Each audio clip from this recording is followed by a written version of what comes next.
Just a quick note before we begin. If you find meaning or comfort in these conversations, consider becoming a supporter of the Don't Forget to Breathe podcast. Your support helps keep these stories alive and makes it possible for others to find hope in their own grief journey. For as little as $3 a month, your support goes to offset costs associated with production. You can learn more on the information page for this episode and by clicking on the link, Support the Show.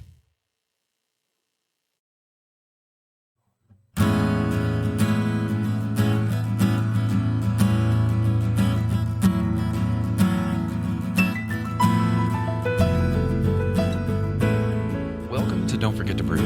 I'm Bruce Barker, here with my co-host, Kristin Glenn. Today, we're honored to share the story of a father, a musician, a grandfather, and a man who has spent the last 7 years learning what it means to carry profound loss while continuing to live. Our guest is Scott Allen, and this conversation centers around his daughter, Jamie Summer Allen. Jamie was a gifted mother of 8 children, a massage therapist, a musician, and someone who seemed to have an extraordinary ability to connect with people on a deep level. She was compassionate, intuitive, funny, creative, and fiercely devoted to her children. When Jamie was killed in a motorcycle accident, Scott's world changed forever. In this episode, Scott shares memories of Jamie's life, the devastating days following her death, and the long road through grief that followed. He talks openly about the darkness of those early days and the role his grandchildren played in helping him find his footing again, and how authenticity, connection, and love became anchors when nothing else seemed to make sense. This is a conversation about loss, but it's also about resilience. It's about the people who continue to shape us even after they're gone, and the ways our children can still teach us how to live. We're grateful you're here. Scott. Hello. Hi. Nice to be here. Thanks for coming. You're welcome. And joining us today and sharing your story. You know, to start off, how about you tell us about your child and her name? Tell us a little bit about her story. Okay. So Jamie is my second daughter. Jamie Summer Allen is her name. She was born on my birthday, October 13th, 1977. Just a soulful, kind, creative, loving daughter. Or she has 8 kids. She was a great inspiration when she was alive. And I have chosen to try and keep it going. She passed away September 7th, 7 years ago this September.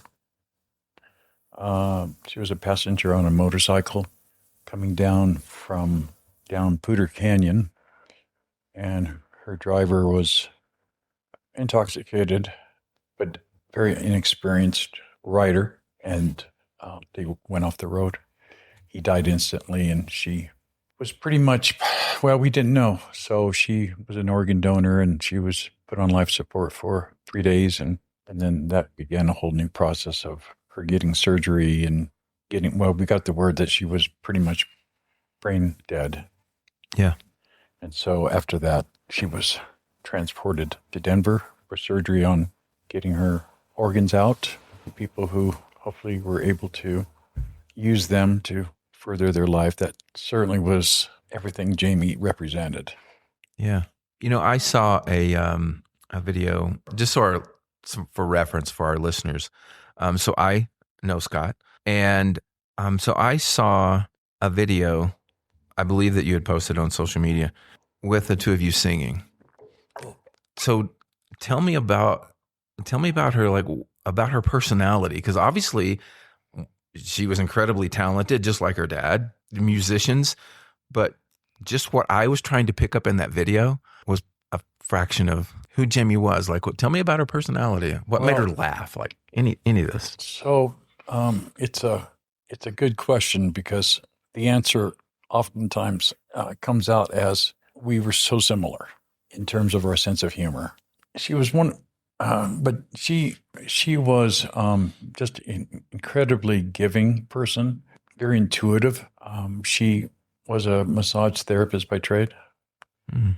but she had quite an extensive client list of people that really, I mean, some of them talked to me about what an impact that she made on their lives.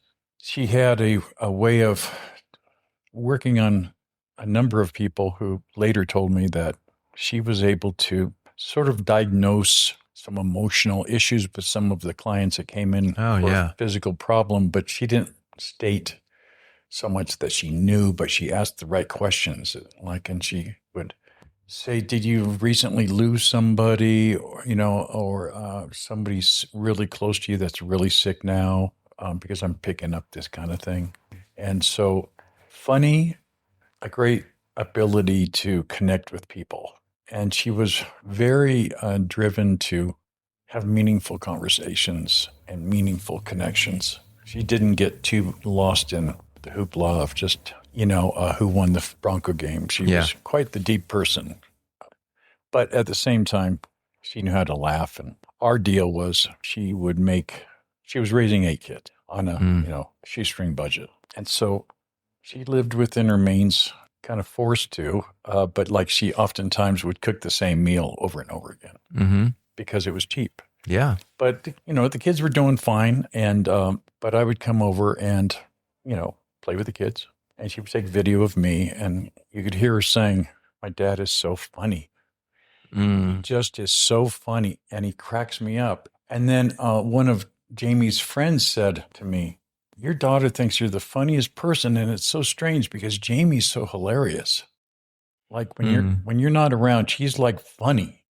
She makes up stuff and makes up songs and all kinds of stuff." And so Jamie and I had a talk about this one time, and she had written me a note saying, "You're the funniest guy I know. Like, Wow. Dad, like you're intimidating." And I go, Mhm. "Jamie, that's insanely crazy. That's not even true. I'm not funny at all." That's what I told her. Yeah. And she said, "Dad, no, you really are." And I said, "Honey, you're hilarious." I said, "You never see me when I'm funny."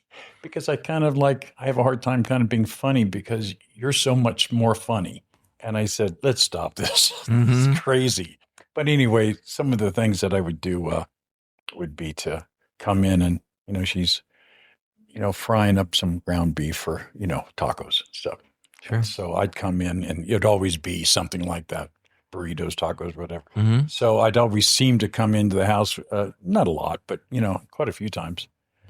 And I'd just come in and go, "God, that smells so good. What is that?"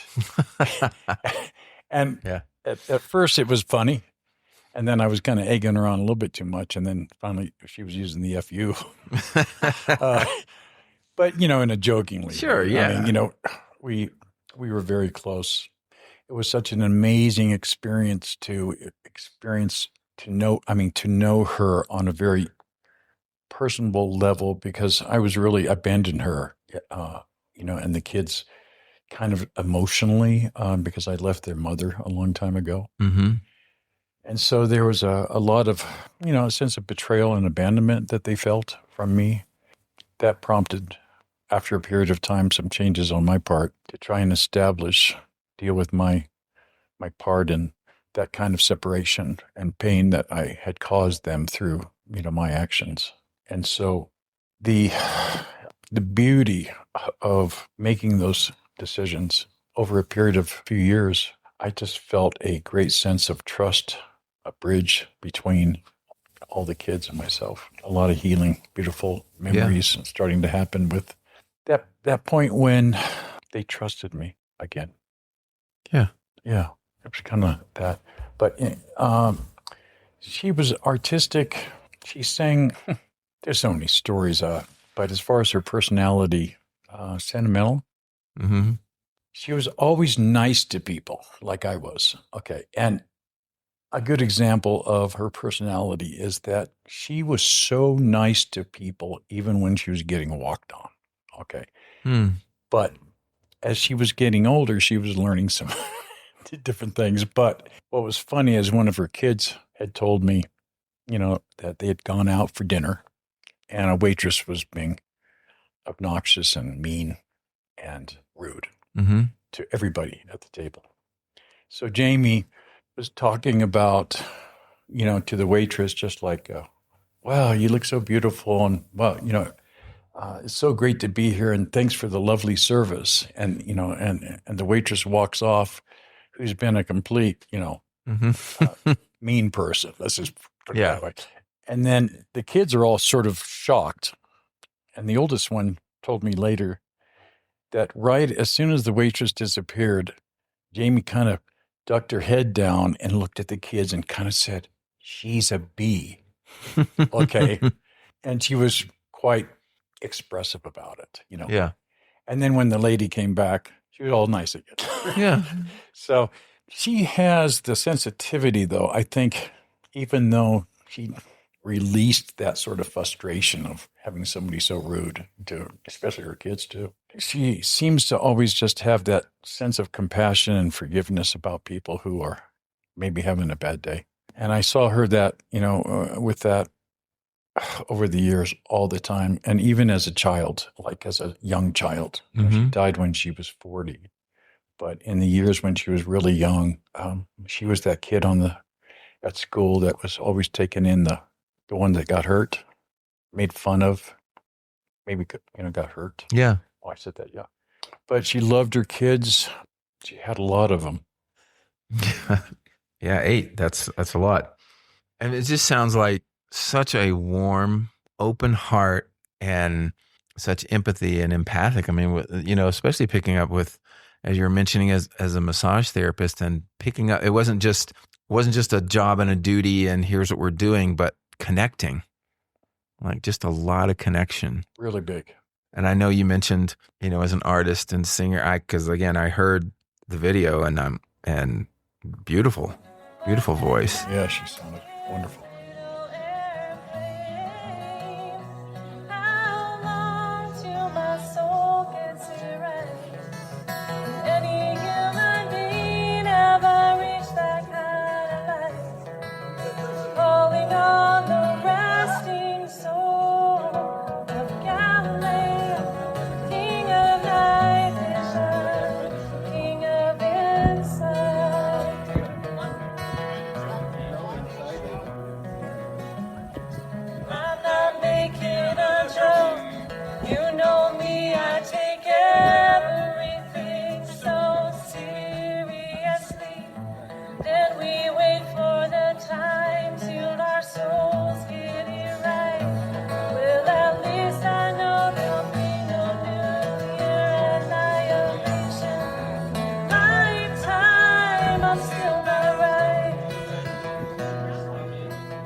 Did you guys sing together often?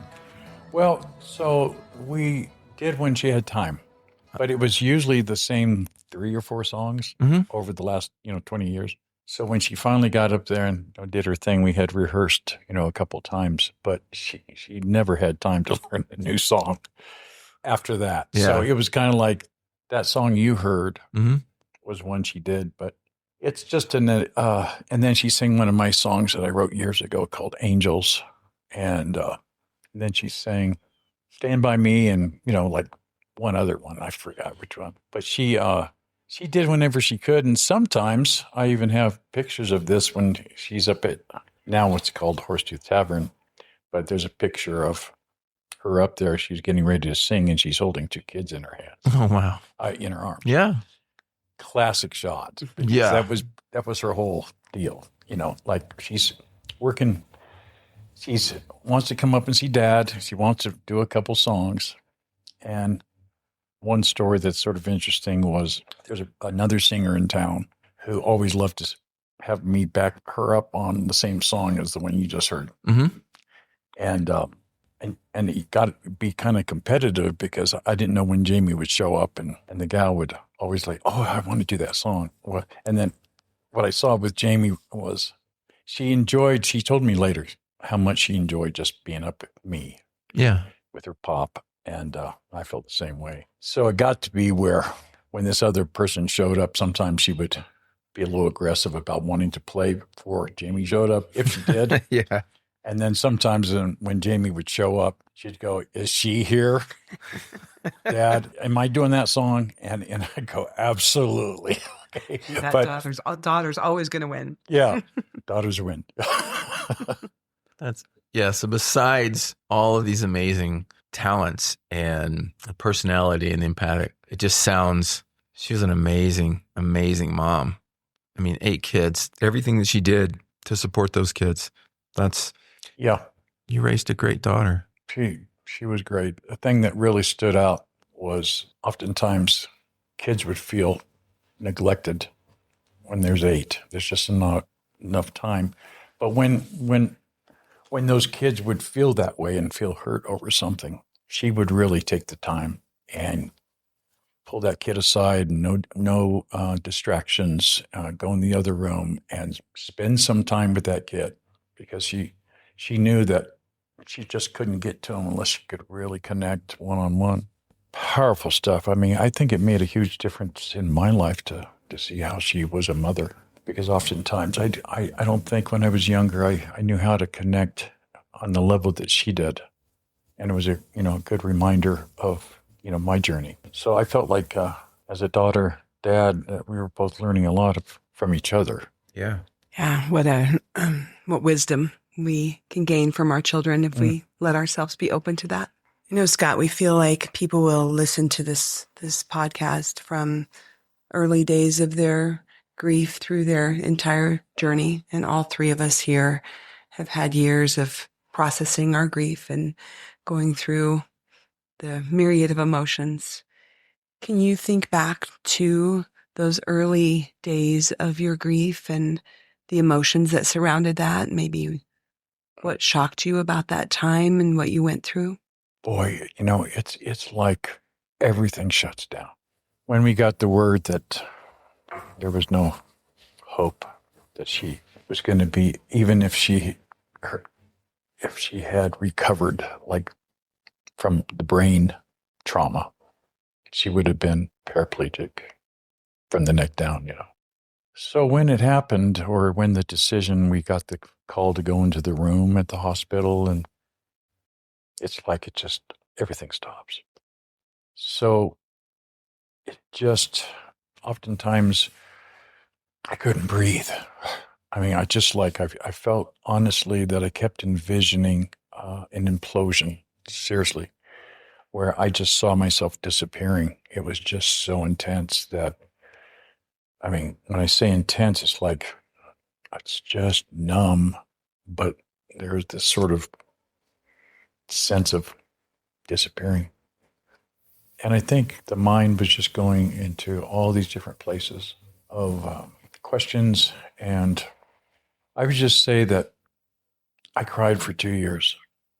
I mean, not in public so much, and I screamed for at least 2 years. I didn't have a story. I didn't have something anymore that gave me hope.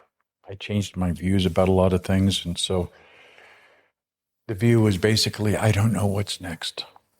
Like I used to think I had the answers to that. And to be honest, as a young father, it gave me a lot of comfort for a long time to think, okay, well, there's something after this, and I'll see her again. And because I don't have evidence for that has supported that view, I still, talk to her every day. And I come from the place of just saying, Jamie, I don't know if you can hear me, but here I am, I'm talking to you, and you're walking with me right now. Like on the trail yesterday, I was up in Estes Park at the Rocky Mountain National Park, and I just said, you're walking with me.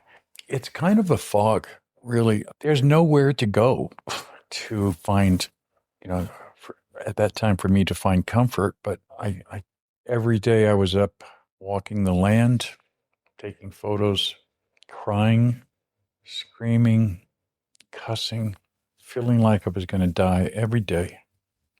And I tried to, and I did many times, just realize that the world doesn't revolve around me. I was trying to just remember that this life-death thing there's so many people that are losing children, let alone their friends and family that have passed on and stuff. So grief is just sort of like a human experience. And I was trying to look at it from a more objective point of view, kind of like it's not the whole world crushing down on me. There's a lot of people out there right now that have just lost a kid. So I was trying to put my mind on, I was trying to figure out how to survive, actually. I was trying to figure out a purpose to try and keep going. I actually still make that decision every day. This has been 7 years. I've had so many more moments of being happy. And that's been the only thing that has told me that I've been doing good by myself.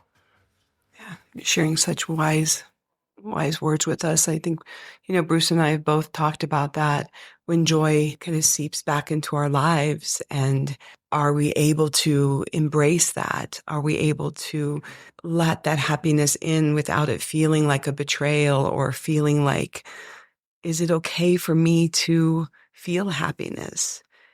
Do you remember those moments when you made that conscious decision of choosing to truly live beyond just surviving, to truly embrace and live your life? Yeah. Yeah, I do remember. I was starting to come out of the fog about 3 years ago, maybe 4. But part of it was I was one of the caretakers of 4 of her kids. Not every day, but once a week for the last 5 and almost 6 years, but sometimes 2 times a week. That was so hard at first, but I had a duty, I felt like, to be strong and to be there for particularly, there were, younger ones, right? So I was focused and determined to be there for them because they were grieving too, right?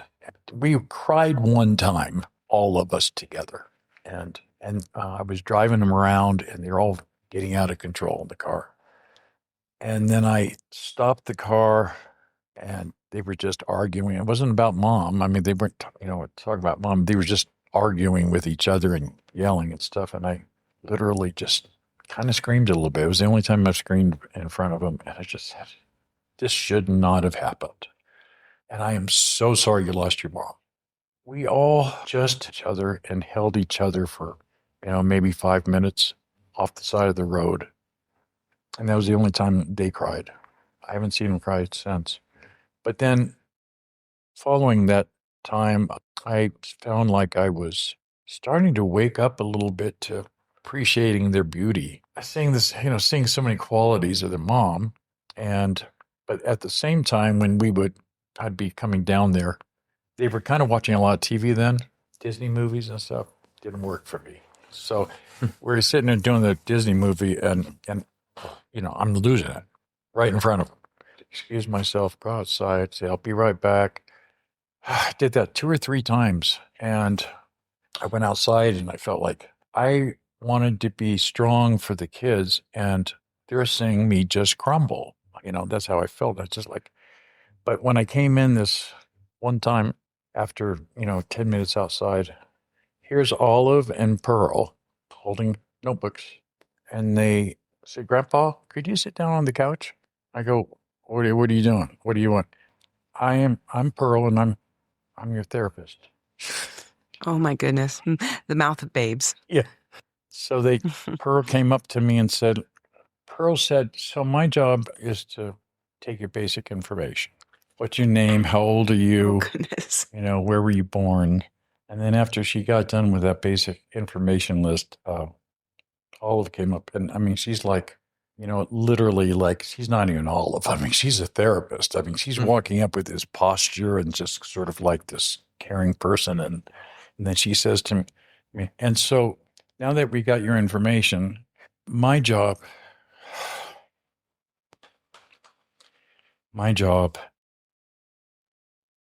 was to find out what makes you happy. But I got to tell you, that day changed me. Incredible moment. I felt a sense of shame guilty for not being strong enough. And yet after that moment, something switched in me, a determination, I think, to embrace without guilt or shame, my humanness. I started to focus more on my bravery, my courage, rather than thinking of that situation as being my weakness. I started to actually realize that my ability to move forward were these acts of not pretending to be something I wasn't. We all learn to survive and put on a face sometimes. But so often, those filters just kind of kept me from really actually discovering the depth of what connection really feels like when you're being authentic, who you are, how you believe or feel about anything. I was trying to impart that kind of wisdom, like I was for a long time staying focused on trying to appreciate their individual things that they do. And I would just remind them how beautiful they were and just funny and smart. And it didn't matter what they did. I was trying to never compare them with each other or even with their mom. But sometimes I would say, you do remind me of your mom. But then I'd always follow it up with, but what's so unique and different about you is this particular thing. Yeah. I never wanted them to think that I was seeing their mother and not them when we would talk. Yeah. So that was the time when it started to change, I guess, after that counseling session that I had. Determination to not implode and to keep going and try to be as real with myself every day, who I am and how I feel about living on this planet. I think having them, and in that particular circumstance, they were probably the strongest force on me trying. I don't know how it would have been, without kids, but everybody's journey in grief is what I've seen and with other people it's so different for everybody. Yeah. Everything is different, even though the emotions can oftentimes people can identify with, but the process of getting to a place of hope, worked for me may not work for somebody else. So it's very different, right? It's a very unique journey. And you've always struck me as such an authentic human being. And for you to say that, those moments with those young grandchildren of yours, to think that they were wanting you to find your happy and they were asking you for your humanness, and that you took that as such a pivotal moment for your own grief journey. Definitely. Because your openness to speaks volumes for your love for them and your love for Jamie. So how has your relationship with grief changed since that moment? I would say when the wave of grief hits me, it still does to the same level it did when I got the call that she was in an accident, or when we were in that room with the doctors. Yeah. And they told us she wasn't going to make it. So when it hits me, I will embrace it to as much as I know how to embrace something. I mean, I literally say, this hurts so bad that I can't even put it into words. But with that being said, I literally just say, this is how I feel, where the emotions or the recovery or the journey is. I haven't arrived somewhere. That's now I'm looking back going, oh, I remember when I was feeling grief. What I was feeling was that when I embrace the feelings and I am honest with my Jamie, I'm thinking about you today. It hurts like hell right now. And then when I really just bear it, it's, I'm doing it, instead of for a week at a time, I'm doing it for like a minute. And then what I find is by acknowledging that I don't know if you can hear me helps me. I believe in a world of endless possibilities, but I just don't have the evidence to kind of say, oh, it's this or it's that. I'll just say, Jamie, I'm going to talk to you as if you're here. So here you are. And I don't know if you're here, but this is what I would say to you. And for some reason, without faking it with myself, like I don't want to just tell somebody, oh yeah, there's an afterlife and there's this and that. I don't really know, but I'll say to her, I hope there is. I hope I can see you again. But by saying that seems to help me to get through the dark faster. And so that's when I find that my journey of grief is an expansion of some better moments of where I'm at peace. Mm-hmm. Peaceful moments they're growing. It's like most people with life. It's, sometimes 3 steps forward, 2 steps back. But what I was doing, you guys, about I couldn't remember what I did this week, that kind of thing, because it gets so complicating. And so it was hard to actually say, yes, I'm doing better, because I couldn't quite remember what I was doing Monday through Thursday. Yeah. So I started to put a number on the day at the end of the day. But I had to keep it really simple, 1 to 5. And so it's like 1, 3, 3, 5, 5. Ooh, 4. And I was seeing a trend, and it was like, oh, I'm actually having better days. Because I don't know about you, but like when it hits, I forget everything. It seems like I don't remember if I had a good day or not yesterday. But then when I write down that number, I start to remember why I had a good day. So it triggered something in my brain to remember, like, oh my God, yeah, I was giving Olive a driving lesson. I was wrestling with Salvador. I was playing with the dog, and whatever. And sometimes I think that numbering thing helped me. I still do it, but I don't do it every month. I mean, every week. I'll probably do it 2 weeks out of the month. Yeah. And it's just a 1, 4, 5, just something as kind of a routine thing. I don't spend a whole lot of time, but I do find that, I guess the frequency of being rocked is minimizing quite a bit. I mean, it is. But, part of the reason why I think it is a little bit too is there's a lot of people in my life that aren't in my life anymore.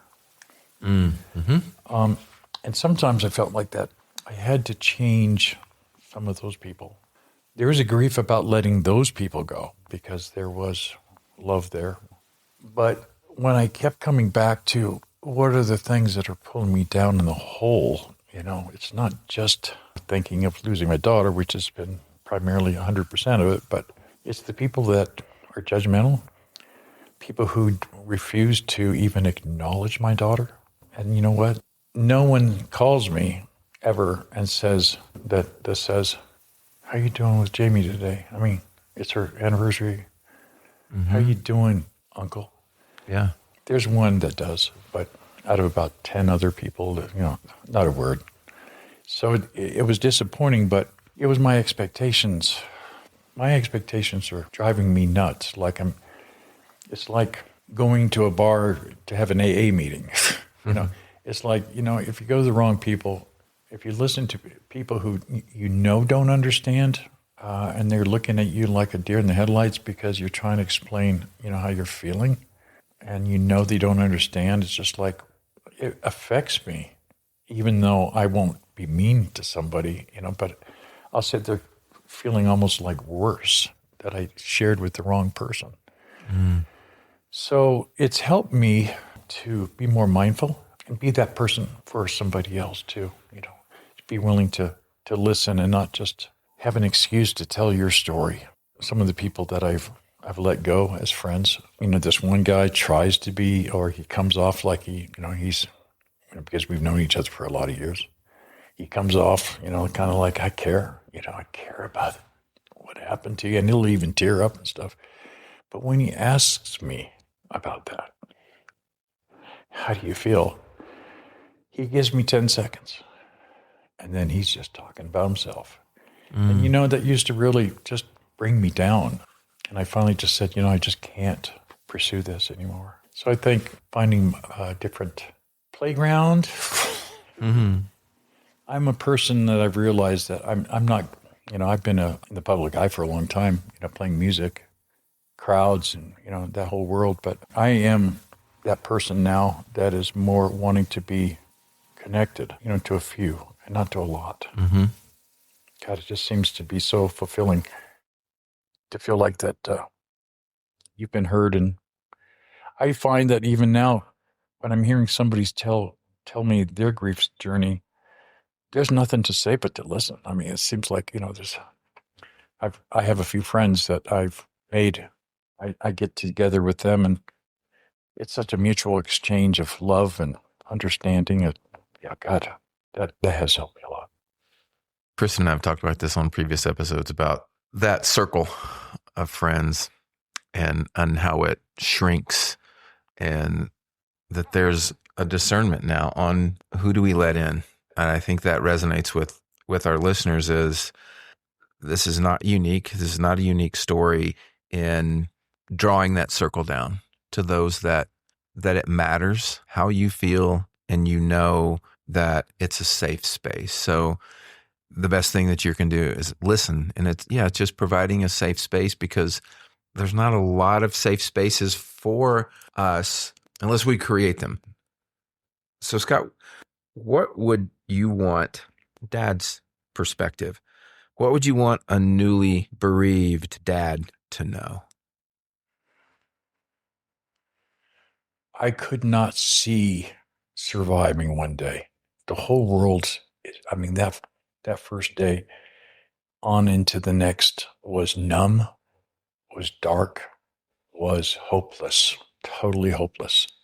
The only thing I could say to somebody who just lost a kid is, I'm not feeling that way anymore. Yeah. I have moments to feel pain. That was that excruciating pain, but I've discovered that it wasn't at the time that I lost her that I understood what I needed to do to move forward. It was just surviving. Yeah. So I was out there walking every day and crying, screaming, and pissed off, all that stuff. But the only thing I would say is, I hope you don't give up, and know that you're not alone in this journey, that you'll find your own path. And I didn't see any answer at the time. I had people saying certain things to me about what it was going to look like, and it didn't look like that for me. Yeah. So there was already conflict going on, and it's a hard journey. But I want to say to the person who just lost someone that I have since then found moments where I was so happy that I was just crying joyous tears. I have found moments that has given me hope to really laugh again. And I have laughed. I haven't laughed as much as I'd like, but it's growing. And this is really not knowing if I'll ever, see anybody again. But I write songs that sort of indicate that I will. Or one song is called Endless Road, and the last verse goes, I will not say goodbye. I'll see you later on, because no matter where am I carry you on the endless road. So I still have imaginings about seeing not just her, but, all the loved ones that have passed. I mean, I would have never dreamed of even being where I'm at today 7 years ago. I mean, so the darkness is like when you want to just sometimes kill yourself, sometimes just drink yourself to death or take drugs or just do something crazy. Most people I've talked to in that first period of time after they lose a child, they'll go through a lot of these types of emotions, but you're not alone. Reach out to the best of your ability. Try and find somebody that you can share your story with. Doing it alone, at least I found, is pretty difficult. Isolation can really make it. It's what we go to, many of us. Sure. There are people out there like me or like you guys, where you can make yourself available just to have coffee and talk, and listen and say, hey, we're not going to tell you how to do anything. We just wanted you to know we care. And I think that helped me a lot when Betsy first reached out to me. Oh, I'm still alive. There's something maybe to hold on to. Yeah. Scott, we both appreciate so much you coming in and sharing your story and being vulnerable. And I know there are absolutely things that you said that will resonate and mean something to our listeners. And that's why we do this. Like you said, less alone, someone to talk to and someone to listen to. Thank you so much for coming on and sharing your story about Jamie and about you and about your grandkid therapists. That's amazing. Don't miss your appointment, Grandpa. Are you going to have to pay double? Scott, thanks so much. Scott. Hey, thanks for having me. And I appreciate the work both of you are doing to try and make this journey a little bit more bearable. You've done a lot, both of you have. Thank you. So thank you.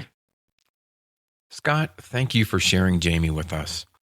Thank you for allowing us to know a little more about the remarkable woman she was, her compassion, her humor, her music, her devotion to her children, and the profound impact she continues to have on your life and the lives of those who loved her. As we release this episode on Father's Day weekend, we want to take a moment to acknowledge every bereaved father listening today. Father's Day can be complicated after the loss of a child. For some, it brings gratitude and cherished memories. For others, it brings heartache, longing, and a reminder of the empty chair at the table, an empty bedroom, or in Scott's case, missing his favorite duet partner. But for many, it's a combination of all at the same time. What Scott reminds us is that fatherhood doesn't end with the death of a child. The love remains. The connection remains. The lessons our children taught us remain. We continue carrying them forward in our stories, our choices, our memories, and in the way we love others. One of the most powerful themes from this conversation is that grief doesn't disappear. The waves still come. The pain still arrives. But over time, we learn how to hold it differently.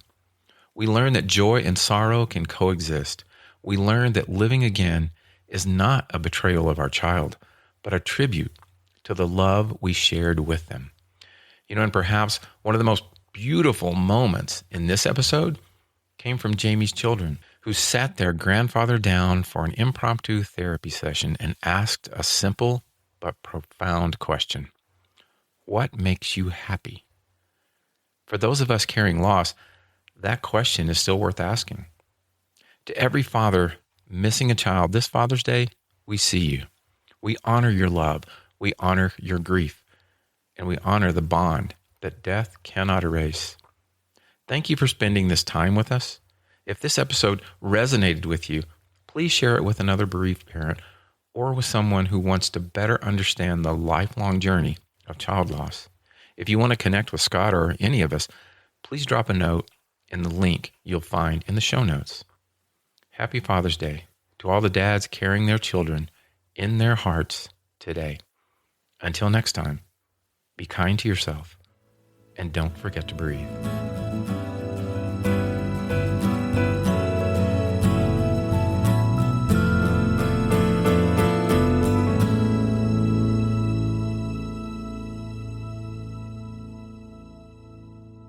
One more thing, this podcast is for informational and educational purposes only. We are not licensed professionals, just parents who've experienced unimaginable loss. This isn't meant to replace help from a therapist, doctor, or other mental health professional. If you're struggling, please reach out to someone qualified. You are not alone. You can also contact us by going to the show notes and click on Send Us a Text, or you can visit us at our new website, don'tforgettobreathefoundation.org. Feel free to email us at support@don'tforgettobreathefoundation.org. That's support@don'tforgettobreathefoundation.org.